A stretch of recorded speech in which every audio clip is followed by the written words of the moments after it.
ప్రతి సంవత్సరం లాగానే ఈ సంవత్సరం కూడా లతీఫ్ సాబ్ గుట్ట మీద ఉరుసు ఉత్సవాలు ఘనంగా నిర్వహించాలని ఈరోజు ముత్తవల్లి వాళ్ళ ఆధ్వర్యంలో కమిటీ ఆధ్వర్యంలో సమావేశం ఏర్పాటు చేసుకుంది. అన్ని పార్టీల సమక్షంలో మనం చరిత్రను మర్చిపోకుండా విధంగా ప్రతి ఒక్కరూ లతీఫ్ సాబ్ గుట్టను గౌరవించే విధంగా దాన్ని పెంపొందించే విధంగా మనందరం ముందు పోవాలని కోరుకుంటూ ప్రియతమ నాయకులు మంత్రివర్యులు కోమటిరెడ్డి వెంకట గారు కూడా ఆదేశాల మేరకు ఈరోజు అన్ని ఏర్పాట్లు జరుగుతున్నాయి. అలాగే మున్సిపాలిటీ వారు అలాగే వాళ్ళకు సంబంధించిన గతంలో ఏదైతే ఏర్పాటు చేసారో అదేవిధంగా ఏర్పాటు చేయమని ప్రియతమ నాయకులు కోమటిరెడ్డి గారు ఆదేశించడం జరిగింది. అలాగే ఈ లతీఫ్ సాబ్ గుట్టకు ఉన్నటువంటి పేరును ఇంకెక్కువ మంచి తీసుకురావాలనే ఉద్దేశం మీద పెద్దలు కోమటిరెడ్డి వెంకట గారు మంత్రి కాగానే లతీఫ్ సాబ్ గుట్టకు గతంలో 25 years కెళ్ళి అంటే ఆయన గౌరవాధ్యక్షుడు ఉత్సవ కమిటీ లతీఫ్ సాబ్ గుట్ట ఉత్సవ కమిటీకి గౌరవాధ్యక్షుడు ఎమ్మెల్యేని ప్రతి మీటింగ్లో సరే కంపల్సరీ ఘాట్ రోడ్ కావాలి.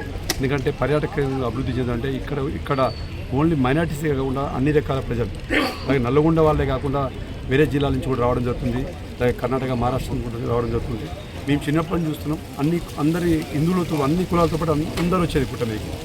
దాన్ని మనం ఏంటంటే ఒక లతీఫ్ సాబ్ గుట్ట మైనార్టీ కాకుండా హిందువులకు కూడా సంబంధించిన భక్తులు ఉంటారు కాబట్టి అందరికీ గౌరవించుకొని మనం రాజకీయాలకు అతీతంగా ముందుకు పోయే విధంగా ఏర్పాటు చేసుకొని ఉత్సవాన్ని విజయవంతం చేసుకునేందుకు ముందుకు పోవాలని కోరుకుంటాం.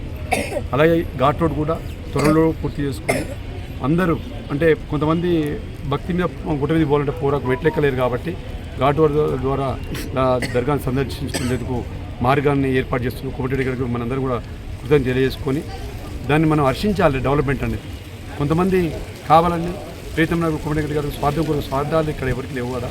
గుట్ట మీద కూడా అలాగే బ్రహ్మంగారి గుట్ట మీద కూడా హిందువుల గుడి ఉన్నది, మైనార్టీ లతీఫ్ సాబ్ గుట్ట కూడా ఉంది. పేరు లతీఫ్ సాబ్ గుట్ట కానీ అందరి గుడి దేవుడు.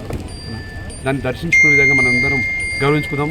గతంలో ఏదైతే జరిగిందో దాని ఆనవాయితీని కంటిన్యూ చేద్దాం ఈ సందర్భంగా కోరుకుంటూ దీనిలో పాల్గొన్న ప్రతి ఒక్క కౌన్సిలర్లకు, కొత్తవాళ్ళకు అలాగే పెద్దలందరూ అన్ని పార్టీల నాయకులకు ధన్యవాదాలు.